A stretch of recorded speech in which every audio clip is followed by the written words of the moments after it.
Hello guys, তোমাদের আগে একটা ভিডিও করেছিলাম আমার এই শশার জমি নিয়ে।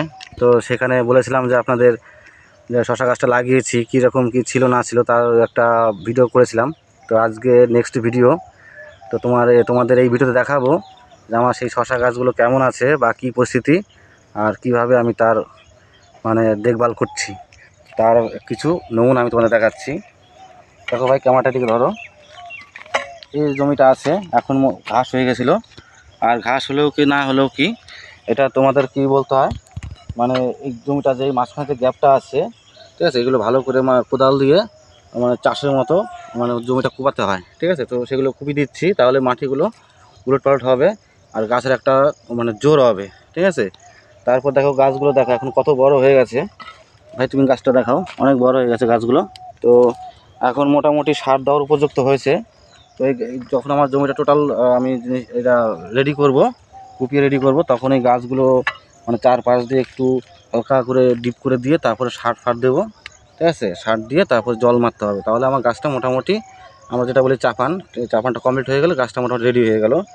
আর এই গাছে মোটামুটি এখন পোকামাকড়টা বেশি, অতএব রোগ প্রতিরোধ একটু বেশি হয়, তার জন্য প্রায় একদিন দুদিন বাদ স্প্রে করতে হয়।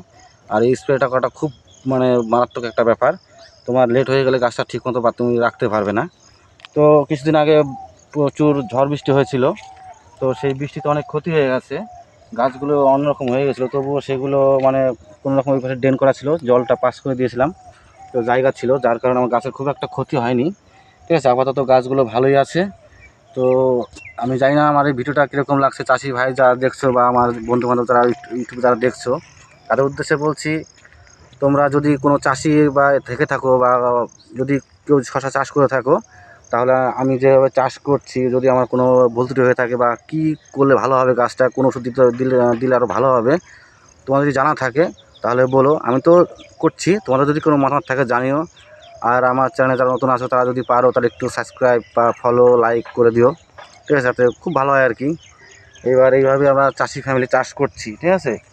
আর আরেকটা ব্যাপার হচ্ছে, এই যে এখন যে রোদরা আছে, এবার যদি আবার যদি বৃষ্টি হয় তাহলে গাছটা খুবই ক্ষতি হয়ে যাবে, ঠিক আছে। আশা করি বৃষ্টি যেন না হয়। আবার এদিকে কম বেশি যারা ধান চাষ করছে তাদের আবার বৃষ্টির দরকার আছে, ঠিক আছে। যাই হোক, সব মিলিয়ে মোটামুটি হালকা পাতলা বৃষ্টি হলে কোনো অসুবিধা হবে না, ভারী ধরনের বৃষ্টি হলে পরে একটু সমস্যা হবে। আশা করি তোমাদের আশীর্বাদে সেটা কাটিয়ে উঠতে পারবো। যদি ভালো লেগে থাকে একটা লাইক কমেন্ট করো। টাটা।